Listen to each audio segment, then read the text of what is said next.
Oh, there's too much of me showing.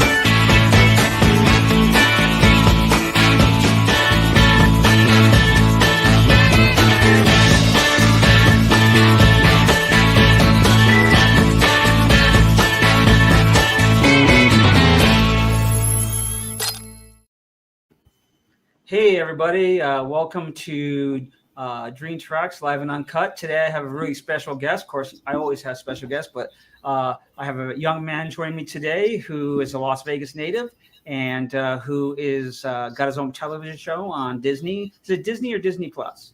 Disney Channel and Plus. Disney Channel and Plus. And he's also a regular on This Is Us. I want to welcome Preston Oliver. Hey, Preston, how you doing, bud? What's up, man? I'm doing good. How are you? I'm doing good. Now, I'm just going to explain to the audience here real quick the way that it's going to work. So what I'm going to do is I'm going to interview Preston for the next 20, 25 minutes, and then we will go to 20 minutes of question and answer time after that. So it's really exciting. I met Preston a couple of years ago, and we'll talk a little bit about how that went down. But he's doing really great. He's probably a big up and coming star in Hollywood, in my opinion. But let's go ahead and get started. So Preston, so tell us a little bit. You're a Vegas born and raised person, and you've gone down to Hollywood now, and you started making it. So tell us a little bit about that journey. What was it like for you?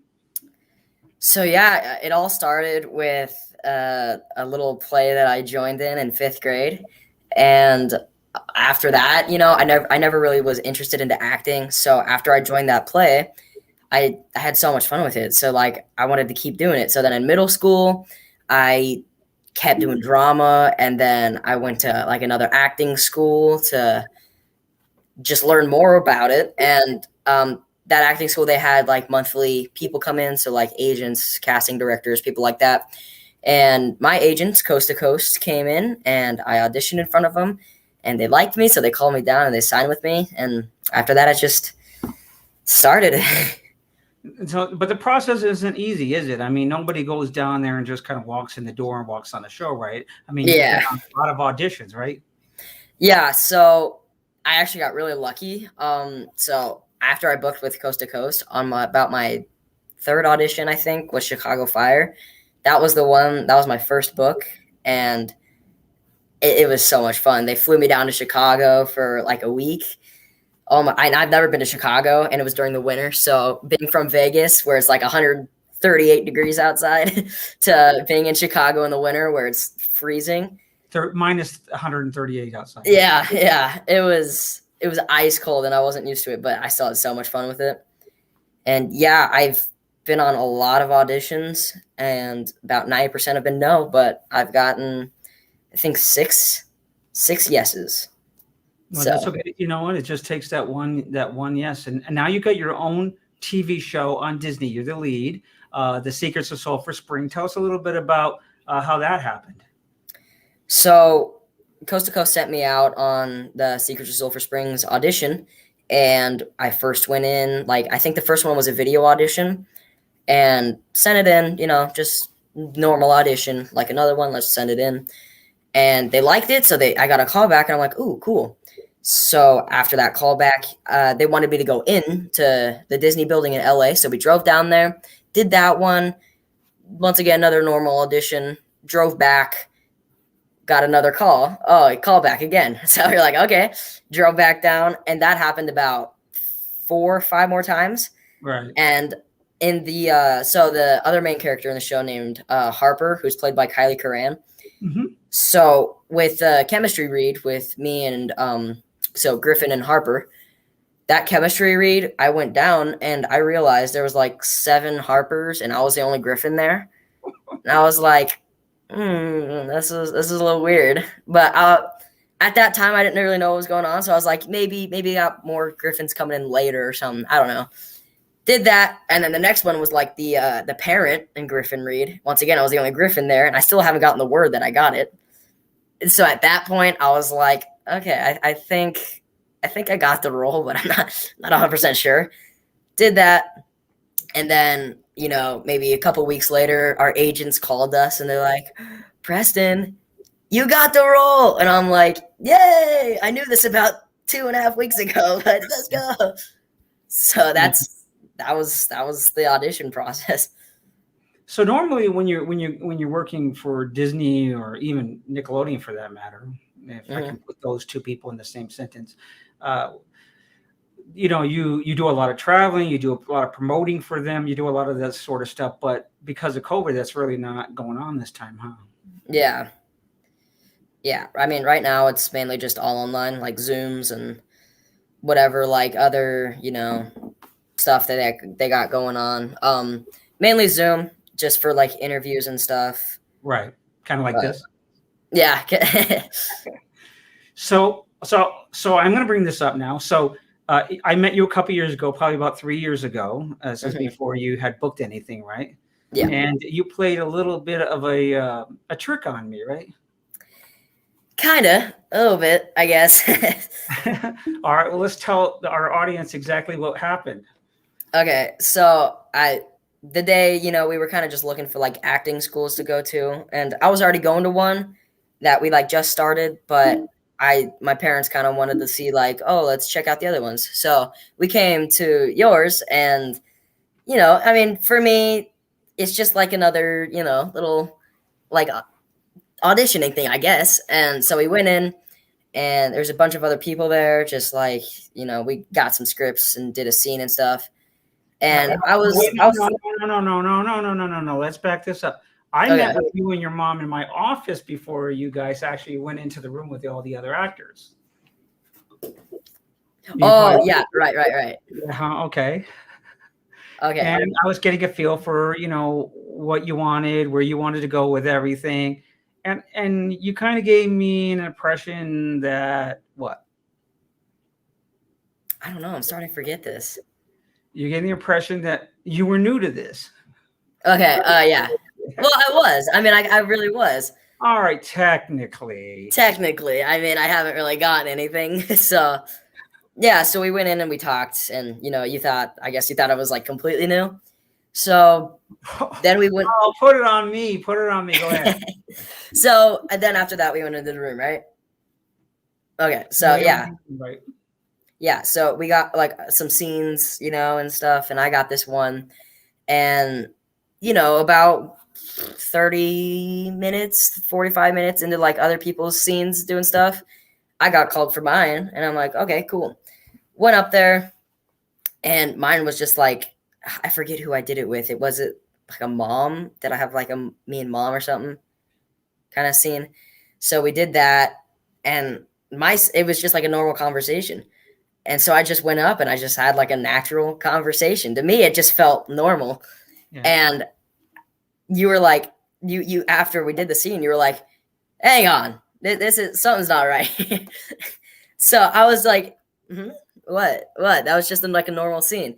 So then after, I went into your office and you're like, hang on, that's not normal. I didn't even wait that long. I was looking back at your mom and you were sitting in the seats and I'm like, wait a second here. I mean, you delivered those lines so perfectly. You understood the character so well, and it just really blew me away. And I think later on when we talked, I was like, no, you were meant to do this.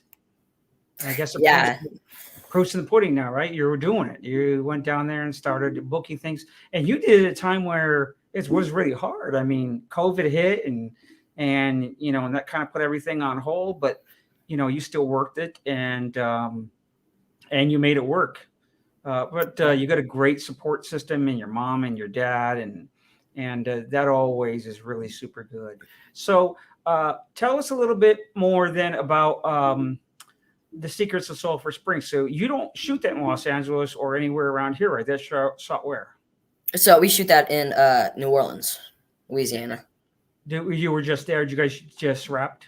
We just finished the second season. So Just yeah. before the hurricane? Yeah. You got out of there just in time. Just in time, right before the hurricane, yeah. So what did you think about being in New Orleans during the summertime, or being in Louisiana down there? So we filmed the pilot in the summertime, and Vegas is hot but dry. New Orleans is hot and humid, so I wasn't used to the humidity. So we went down there in the pilot and filmed that, and like that was really really tiring because we had this one scene where I was like jumping up and out of this hatch thing constantly for like a couple hours for the scene, and I didn't drink any water before that or anything, so I felt like I was gonna pass out. I had no energy in me. And then for the first season, when we went on from there, that was mainly we filmed that in the winter, and then COVID cut us off, and then we came back and filmed the rest like in the winter. I guess before that was like kind of fall-ish, but yeah. So in the when we were filming the first part before COVID hit, we got told like, oh, it's just like a thing that's going on. You guys will be back in 2 weeks. You can leave most of your stuff in the apartment that you're staying in. You'll be back real soon. Right. About 4 months later or something, we got back and we finished off the first season. Then we got to work for second season, and we just finished that up. So it's doing great. It's got great reviews everywhere. You're playing the lead. You're doing a great job carrying the series. Thank you. It looks really great. So, what would you say to other young people who are in Vegas that want to break into the business but don't think that's really possible because you live 250 miles away? Something like that, yeah. I guess just like find like an acting school like this one, like just try and find something to learn more about, even if it's like online videos or something, or like just what I did. What I feel like I got most of my stuff from was when I was like a kid and I just like played in my backyard. I just like came up with like imaginary fights or something and just like came up with my own dialogue, and it's imagination. But my dad had a love for the camera. Yeah. So when I was little, and part of my love for this business is he used to tell us, okay, you build a set, and then when the set's built, I'll come and I'll film this. And so we built a Western, like a Wild West scene, and we acted it out. And we built a bar and a saloon and all that stuff. It was just the facades, but none of it looked very good. But yeah, that plays a big role into building that love for what you're doing. You're either going to love doing it or you're not. But so you're doing that as a kid, and how did that what did that lead to? So, I mean, after that, that's when I like went to my elementary school, and I never really had a thing for acting. I just like did the imaginary stuff for fun. So in fifth grade, they were like, oh, we got like a school play going on in the middle of the day. And it was my last year at that school. So I was like, you know what? That's something that I hadn't done. So why not? Let's give it a shot. I didn't call or text my parents or anything. I just went back there and, did this like after school audition thing. And it was for Peter Pan. And, it was like the Indians and the pirates, which one, like it was like dance. So I did like a little dance that they choreographed, and a few days later they were like, hey, you got it. And I was like, oh, okay, cool. So I didn't really know what was going on. I mean, there wasn't too many people in the audition like room because like basically the main characters were all like high school kids, right, and stuff. So me being in fifth grade, pirates. You didn't tell anybody you were going to do this, right? It was kind of done secret. No, right? I just went in. Yeah, nobody knew. So yeah, I got the pirate and just went into after school, like whatever you call it. Like, I guess, they like taught us dances and like we did dialogue over it.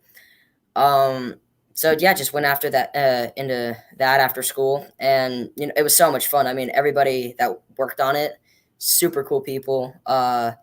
you know, I mean, I was really small and I was still kind of nervous to talk to people. I always need like somebody to interact with me first, just to like get my, you know, feel for how I should act with the person. Right. But That's a smart way to handle things. yeah, so I'm always like super shy. I was super shy in that room, but once people like came up to talk to me, then I got into my personality. And yeah, I mean, I was like everyone's little brother since I was like so small and cute back then. So everybody just taught me like their little brother. But I had so much fun because everybody on that was so cool. And that's when I figured like, oh, that was like the most fun year I've had. I want to do it again. So that's where I kind of got the love for it. Well, I'm glad you did. I mean, there are a lot of people glad you did. You're a great young little actor, and not a little anymore. You were little when I saw you last time too, and you had a squeakier voice, so you're a little bit different now. But so tell us about This Is It. Are you enjoying that now?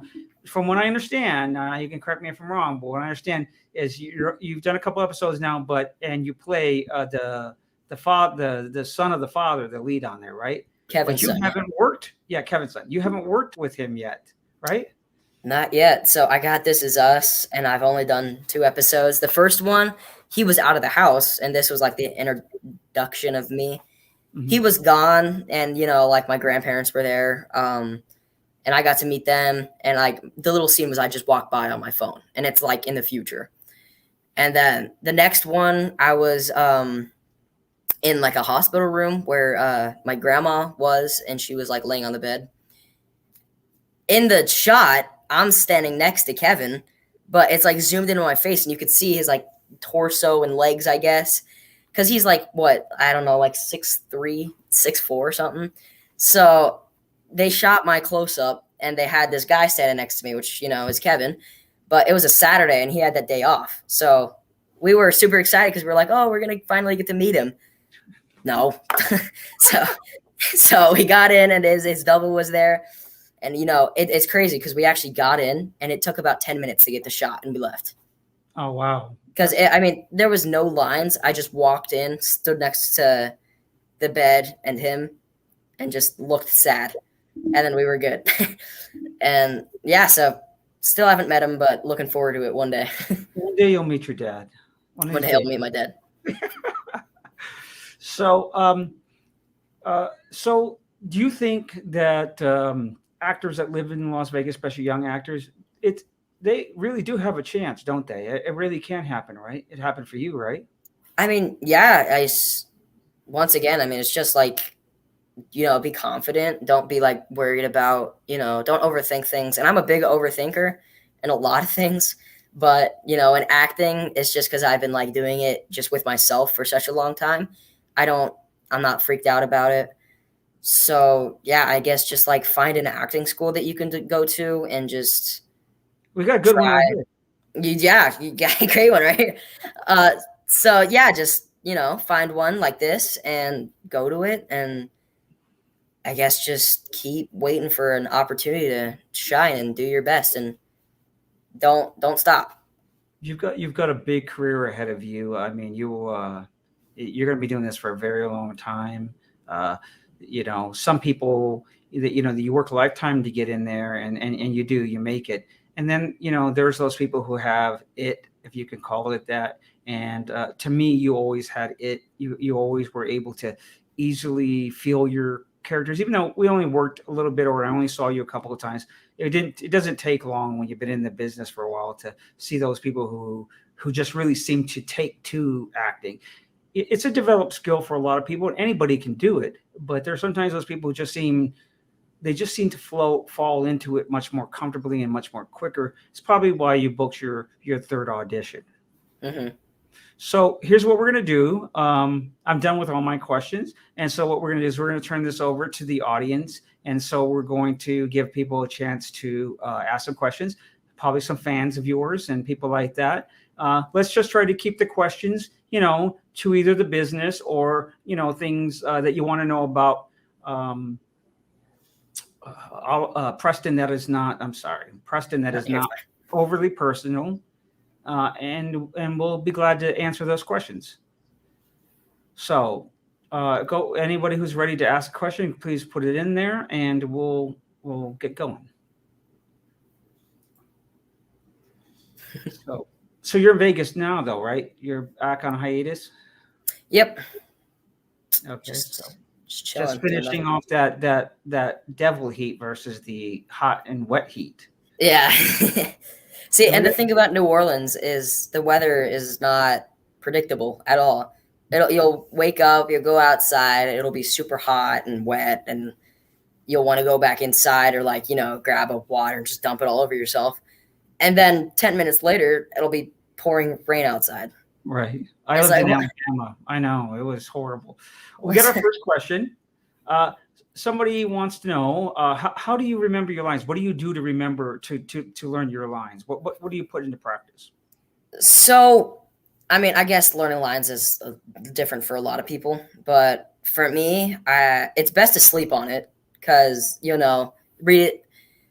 Okay, what I did mostly for Secret to Sulphur Springs, because, you got to finish your scene the day, get home, get the new lines, memorize those, then do it. Just constant memorization. Right. So before I went to bed, I read them with my mom about 4 or 5 times, just going through them. And I slept on it.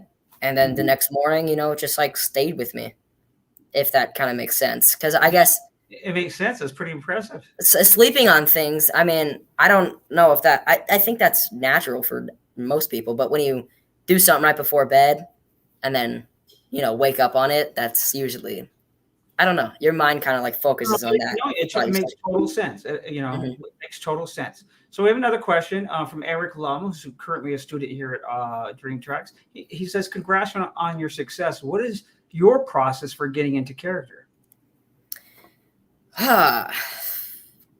Once again, not really normal for other people, but I think that's just another natural thing that came with me. And I hate saying that because that sounds kind of cocky to me, but I don't know. I mean, I'll even test myself just for fun right before a scene starts. And I'll just do like weird stuff, just laughing and smiling right before a serious scene. And the second they say action, I just flip and I go in, which not many people could do that. But I guess people can do that. That's kind of just how I do it. They say action and it's kind of just like go and use your imagination. Just there you go. Do you ever have to do anything really emotional yet? Not exactly. Okay. No, like crying scenes. Yeah. I mean, Chicago Fire, I had to do like a little crying thing. Yeah. But that wasn't like, I mean, I didn't even cry. They just came up and like put drops in my eyes, and then I just had to make the face expression. But no, I really haven't gotten anything like sad or dramatic.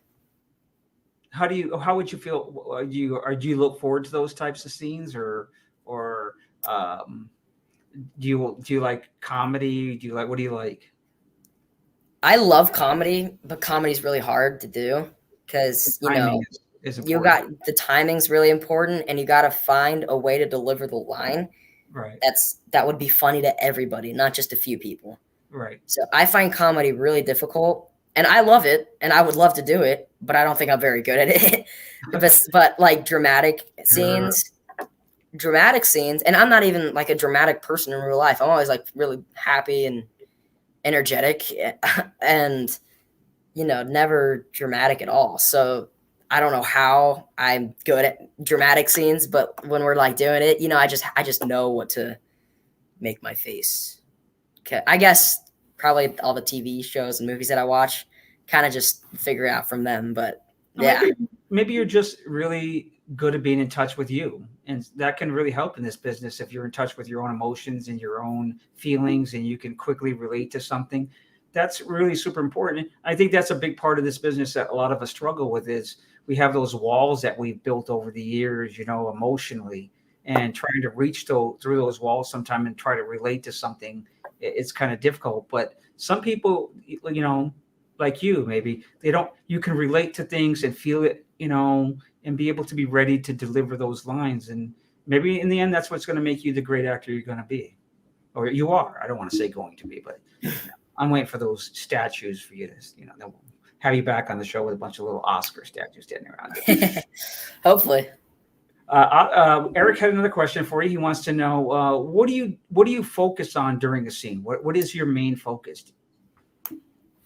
My lines. Your lines? Where did you go? We lost Oliver, so we'll wait a few seconds here, and hopefully he can reconnect. But in the meantime, please put your questions in there so we can get him in there. He's just Preston. How you doing, Preston? Where did you go? Was it something I said? Am I here? Am I here? I have no idea what just happened. I just kicked me out. Okay, I'm back. I was gonna say, was it something I said? No. All right. What do I focus on during a scene? So, my lines. That's kind of all I focus on. Because I guess that's a big. I mean, there's the facial expressions and the lines. Those are the two main categories. So right before a scene, I go over it in my head and I speak it out loud and stuff just to make sure I'm good and I don't got to screw up the scene. And I mean, I don't want this to sound bad, but when the scene starts, the only thing that's in my head is the lines, and I kind of just let my facial expressions go on autopilot. So I'm remembering the lines that I gotta say, and my face is just kind of doing whatever. If that makes sense. Yeah, but the part of that is remembering the lines is obviously really important in our business. I mean, there's no doubt about it. But it's the emotion behind the line that kind of triggers the facial emotions and everything. Mm-hmm. And understanding that, and also, I've seen your work, so I know that you're listening to the other actor, you're reacting, because acting is as importantly reacting it is acting, right? You're just saying your lines and then forget it. You have to actually engage the other actors in the scene, right? Yeah. So you find it easy to connect to your characters emotionally when you're doing stuff like that? I guess, yeah. Because really, I mean, because I know you agree with this, but really acting is about expressing emotion, right? Because we're emotional creatures, right? I mean, everything we do is based on some kind of emotion, right? So you're portraying an emotion, and in the case that maybe it's fear, because it's kind of a haunted series, right? Mm-hmm. Yeah, a little bit, yeah.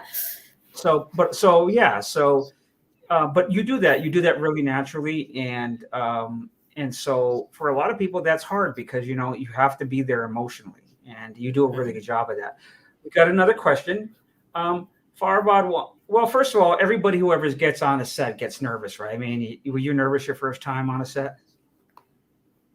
Yeah, Chicago Fire, because the most I did was get in a little room with a few people and audition. But the first time on set, there was 100 people outside, doing 400 different jobs at once. Right. And when the camera started, there's not 3 people on a couch behind the camera. There's 40 people behind the camera doing other work, all being silent, watching you. And they're not really watching you to judge you and be like, oh, this guy's really good. Right. They're kind of just watching you just to know when the scene stops so they can continue working. But right. When you're doing it and you see 80 different eyes on you, you kind of get a little nervous and you don't want to screw up. Right. But now it's not so bad. I mean, the camera goes on and, I kind of just try to remember my lines and, just get through the scene. And I don't really get too nervous unless I screw up over and over again. If I screw up 4 times in a row, then I'm oh shoot, don't screw up again or you're gonna get fired. No, but it freaks you out. Yeah, the little director in your head comes out. Why are you screwing this up? Yeah. So that but that's the way we get better. We become a little bit self-conscious, a little bit more critical of ourselves, and we want to push ourselves to that better place, right? Mm-hmm. So we got the previous question, and I'll get to Eric's question here in a second. So what did you do to handle the nerves when you were on set? What did you do to calm yourself down and not go my name?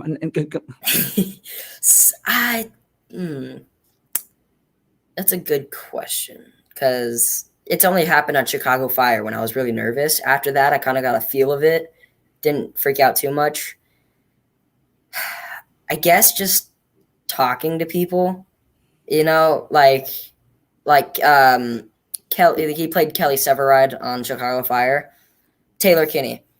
He's a pretty famous guy, and I haven't watched any of his shows a lot, but all I knew was my scene partner, and I haven't really talked to him at all yet, so didn't want to screw up in front of him because I don't want to look bad. Right. So I guess just talking to him and just like starting up a conversation just kind of helped me just like feel him out. Like he was a really nice guy, so that talking to him really helped me because I was like, oh, okay, super nice guy. He's not going to kill me if I mess up. So just talking to people. So, yeah. Yeah, that's true. Sometimes you're going to work with people who maybe not as patient, but you just got to go with the flow, right? Yeah. Okay, so Eric wants to know, what is the most significant lessons you've learned over the years? My mic is blocking the question. What is the most significant lessons that you've learned over the years when it comes to understanding acting? And I told you we were going to get some good questions on here. Yeah. What is one of the most significant lessons you've learned over the years? That's a good question. Well, let me ask you a question. Did you ever sense, like when you first started out, and stuff like that, when you're on the set of, you ever heard of imposter syndrome? Kind of feel like you feel like you get on the set and you feel like you don't belong. All of a sudden, you get this kind of sense that these are all big stars, and who am I? I'm just some kid from Las Vegas, and here I am working with these big guys, and they're going to think I suck. And like you kind of said, you kind of worry what they think about your performance and what kind of people are they going to be. Are they going to run you down? Or are they going to be patient, stuff like that. So, I guess maybe along those lines, Yeah. I don't know. I mean, yeah. I mean, I've never really, worked with huge people like Tom Cruise or Robert Downey Jr. So if that day comes when I get to act with the huge people, I'm sure I'll be pretty nervous. But besides that, I mean, we're just humans.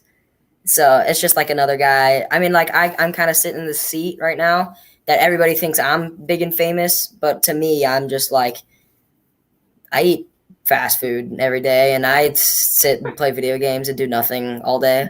Like what's not normal about me? So that's kind of how I think about, Tom Cruise. Tom Cruise, he's a billionaire. I mean, he's got so much money, and I'm sure he still goes out to Taco Bell or whatever, and he sits down for 4 hours a day and watches TV and stuff. Like, he's just a normal person that just has a job, and his job tends to be, being posted to every screen where everybody can watch.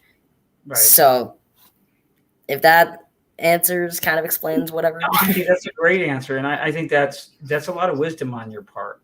I think it's a great thing not to let this business go to your head too much. You know what I mean? We are all human beings, and really, we are selling a product, and that's our show or ourselves as a performer. And you get out there, and we need the audience to watch us and like us and relate to us and watch our show so that we can work, right? Yeah. So, what do you think has been at the key success of the secrets of Sulphur Springs being so popular? The number one reason I would say is because it's completely new to Disney Channel. Because Disney's always like sitcom, they crack a corny joke and they have a laugh track playing, and that's laugh track. Yeah, and they have the kids watching it and stuff. Just mainly kids, just finding it funny and quirky and stuff. But ours, there's no laugh tracks, and it's a little silly. It's kid friendly. It's definitely for like I would say 8 to 14. That's probably like their goal for the age of people watching. But it's just nothing. No Disney show has like really had like a time travel mystery serious kind of show that's a little scary too. Yeah. So I guess that's probably one of the biggest points of why it did really well, because it's new, Right. It's nothing different. like that. Yeah. Yeah, it's kind of bringing a whole different look and feel to Disney. What it can do. It's not just the same old laugh it up with the same soundtracks. I mean, laugh tracks, like you said, and everything like that. Yeah. So, now on the show, like you said, it has a lot of it has some scary moments and stuff like that. Do you ever watch it yourself and watch yourself on the TV show and like, oh yeah, that was kind of cool the way they did that. I do, but not because I really want to. Not because I don't like the show. It's just I'm fine with it now, but I never liked watching myself at all. Because in my head, I have a deeper voice than I sound. And I used to, get made fun of for having a squeaky voice. So when I watched the show, I was like, oh my God, my voice is so high. What the heck? I was like, oh my God, I don't want to hear this. I look so stupid. Oh my God, take that off. But my parents were like, watch it, watch what you just did for 3 months. I was like, Right. okay.